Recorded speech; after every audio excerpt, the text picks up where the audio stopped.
Namatay ang mga ilaw simula alas 7 ng gabi, lokal na oras. Pinutol ng rehimeng Iranian ang internet ng buong mga bansa. Pinutol ang mobile data at broadband networks sa isang ganap na information blackout. Sinasabi ng kasaysayan na ito, ang katahimikan bago ang bagyo, ang huling hakbang bago ang marahas na pagsupil. Pero sa kabila ng kadiliman, may mga video pa ring lumalabas gamit ang Starlink at nakakatakot ang ipinapakita nito. Mula sa mga taong naka-hazmat suit sa kalsada hanggang sa mga paaralang ginawang base militar, ganito ang sitwasyon ngayon sa Iran. Sobrang lala na ng sitwasyon, kaya ang ilang opisyal ng gobyerno ay nakiusap na sa France para sa refugee visa. Pero magsimula tayo sa simula.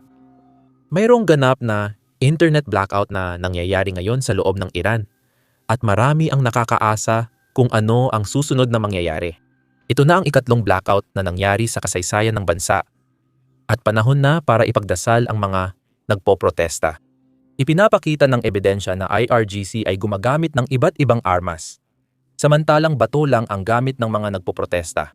Inaasahan na gagamitin ng rehimen ang matinding puwersa, kabilang ang pagpatay sa maraming nagpoprotesta para durugin ang protesta. Hindi lang internet sa bahay, pati mobile data at broadband networks pinatay na rin. Tinutulungan ng blackout ang rehimen na ihiwalay ang tao sa balita, putulin ang komunikasyon at gamitin ang state media sa psychological warfare at propaganda. Noong dati, kapag pinipigil ng rehimen ang internet sa Iran, daan-daang nagpoprotesta ang pinapatay nila. Pinatawag ng autoridad ang mga mamamahayag mula sa buong bansa at pinapipirma sa kasunduang huwag mag-ulat sa protesta. Ngunit marami ang tumanggi. Ngunit dahil dito, nakatanggap sila ng mga banta ng pag-aresto kung ipagpapatuloy pa nila ang pag-uulat tungkol sa sitwasyon. Maraming tao na nakakita kung paano tratuhin ng rehimen ang mga nagpoprotesta noon ay ngayon ay direktang nananawagan sa mga puwersa ng seguridad para ilapag ang kanilang armas at huwag atakihin ang sariling mga mamamayan. Kasama rin dito ang anak ng dating Shah ng Iran na naglabas ng mensaheng ito. Ang direktang mensaheng ito. Ito ay isang direktang mensahe na nakatuon sa mga armadong puwersa at seguridad ng Iran. Kayo na suot ang uniforme militar para ipagtanggol ang Iran. Ngayon nahaharap kayo sa isang makasaysayang pagpili. Sa panahon na ang matatapang at nagkakaisang mamamayan ng Iran ay bumubuo at sumusulat ng kasaysayan, ang tanong ko sa inyo ay ito. Ang tanong ko sa inyo ay ito. Saang panig ng kasaysayan kayo papanig? Kasama ba ang mga kriminal o kasama ang taong bayan? Hindi na ang issue kung babagsak ba o hindi ang Islamic Republic, ang tiwali at mapaniil na rehimeng ito. Ang tanong na lang ay kailan ito babagsak at mas malapit na iyon ngayon. Sa oras ng pagsusulat, Sa mga mapagpasyang sandaling ito, inaasahan kong babalik kayo sa yakap ng bayan at gamitin ninyo ang inyong mga sandata hindi para barilin ang taong bayan, kundi para protektahan sila. nagtatrabaho ka, pinoprotektahan mo sila. Alam nyo naman, delikado mag-cover ng protesta sa YouTube dahil madalas nilang i-restrict ang ganitong videos. Kung maaari, paki-subscribe sa button sa ibaba. Malaking tulong po ito sa amin. Ngayon, balikan natin ang mensahe ng anak ni Shah. Nanawagan din siya sa mga Iranian na lumabas eksaktong alas 8 ng gabi, lokal na oras, sa ika-8 ng Enero. Malinaw na nag-aalala si Ayatollah tungkol sa oras na ito. Kaya nagsimula ang internet blackout mga 1 oras bago mag-alas 8 ng gabi. Bago pa man ang oras na ito, nagsimulang tumanggap ng direktang banta ang mga mamamayan mula sa pulisya ng rehimen. Hayagang nagbanta ang mensahe sa mga tao ng kaso at kriminal na parusa. Kahit simpleng pagiging kasapi lang sa isang grupo na may kaugnayan sa protesta at pagpapahayag ng salungat na opinyon. Iniutos din nito sa mamamayan na itigil ang pagdalo sa pampublikong pagtitipon. Na binabalaan na ito ay ituturing na krimen. Hindi ito pagpapatupad ng batas, kundi pampulitikang pananakot. Ginagamit na ng Islamikong Republika ang kolektibong pagbabanta, digital na pagmamanman, at pagpapalaganap ng takot para patahimikin ang publiko. Ang rehimeng kailangang magbanta sa mamamayan gamit ang text ay rehimeng wala ng kontrol. at ayaw ng mga mamamayang Iranian na manirahan sa isang bansang ganoon.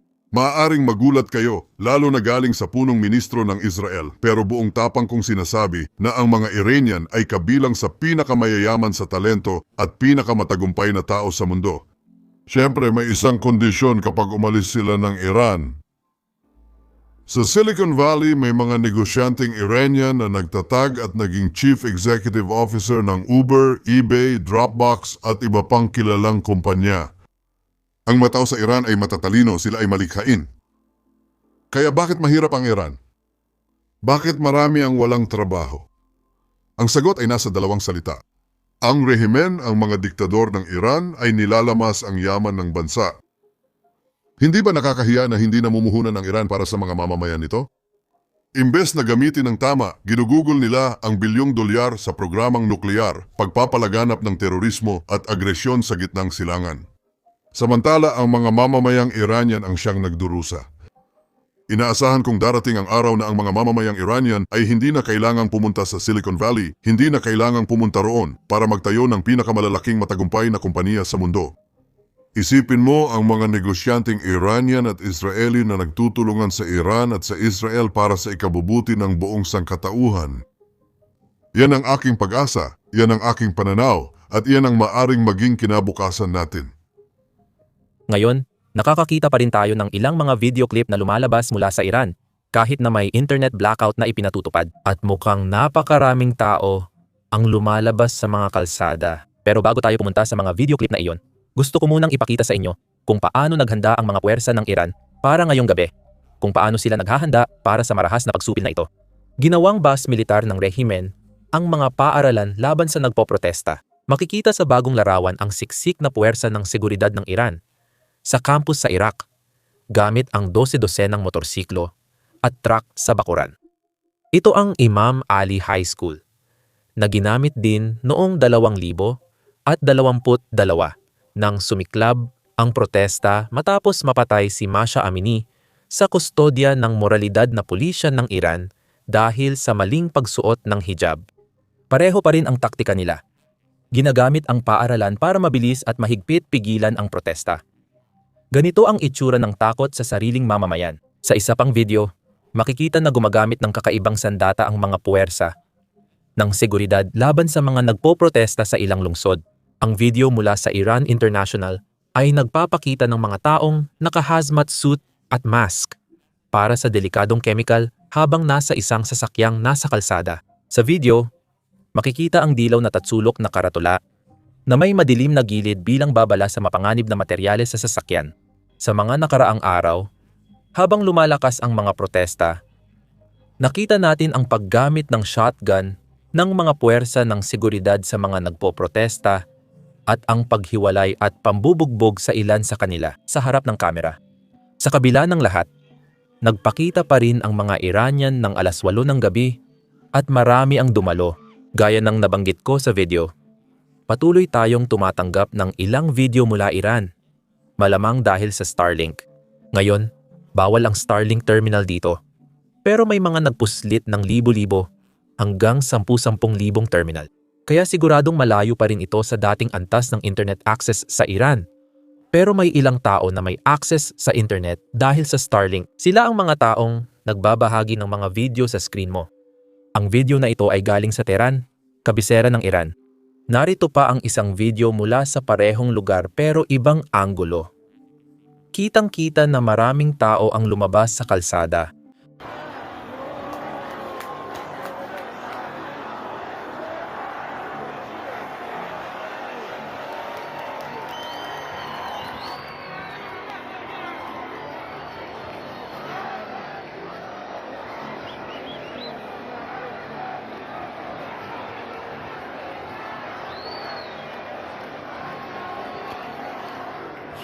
May mga bandilang may slogan sa lungsod.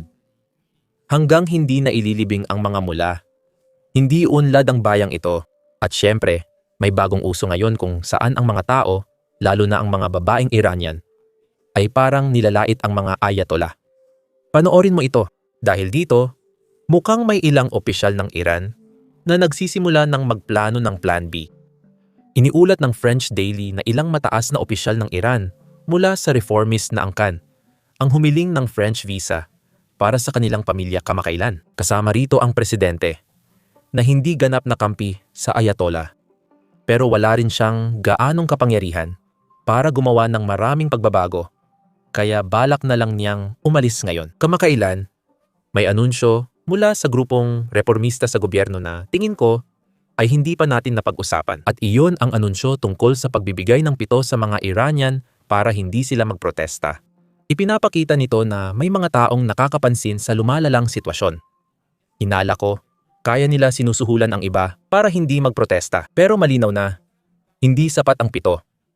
Dahil kung titingnan lang natin ang mga taong nagpoprotesta dahil sa mga problemang pang-ekonomiya, hindi sila makukontento sa pito sa loob ng 4 na buwan.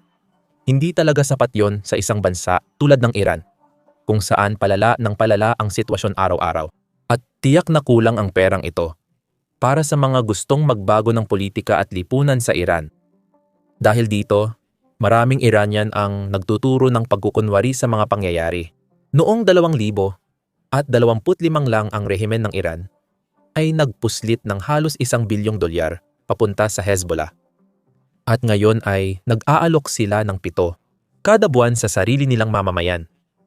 Malinaw na ipinapakita nito ang isa sa mga dahilan kung bakit hindi masaya ang mga nagpoprotesta. Ang pamahalaan ng Iran ay nakatuon sa mga isyong panlabas, kahit hindi nila ito kayang tustusan. Patuloy nilang sinisigaw ang kamatayan sa Amerika at Israel. Ngunit hindi nila tinatalakay ang Iran. Kaya sumisigaw ang mga nagpoprotesta ngayon ng, hindi Gaza, hindi Lebanon. Ang buhay ko ay para sa Iran. Ipinapakita ng datos ng ekonomiya ng Iran kung bakit gusto ng mga nagpoprotesta ng leader na tutok sa bansa. Ang gross domestic product ng Iran ay talagang lumiit noong 2025, habang ang inflasyon ay higit sa 40%. Hinuhulaan ng International Monetary Fund na mananatili ito sa ganoong antas para sa 2026. Ang antas ng kawalan ng trabaho sa bansa ay halos umabot na sa 10, habang ang pera ay patuloy na bumabagsak. Masama ito dahil nag-e-export ng langis ang Iran, pero umaangkat ng maraming pangunahing produkto para sa araw-araw ng mga tao. Ibig sabihin, kung patuloy na bumabagsak ang halaga ng pera, patuloy ding tumataas ang gastusin sa pamumuhay ng mga karaniwang tao.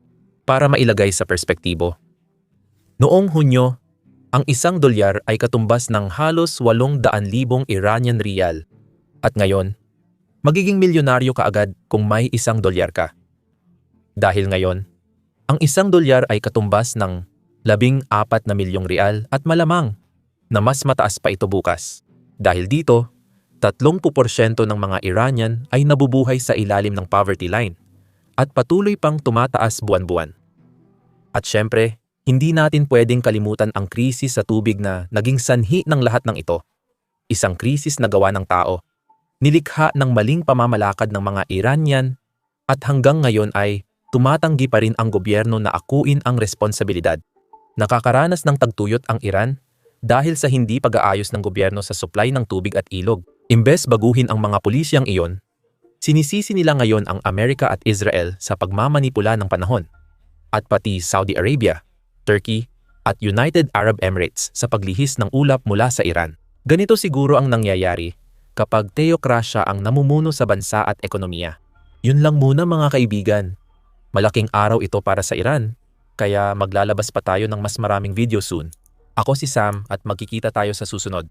Isa sa problema sa paggawa ng ganitong video na maraming drone strike, kahit walang nasasaktang tao o sundalong Ruso. Sa video, madalas dinidemonetize o nililimitahan ng YouTube ang aming mga video. Noong nakaraang linggo, 4 na war video namin ang demonetize. Hindi gusto ng mga advertiser ang drone strike or frontline footage, kaya nililimitahan ang mga video. Pero ito ang realidad ng makabagong digmaan. At ito ang digmaang nilalabanan at sinusubukang malampasan ng mga Ukrainyano.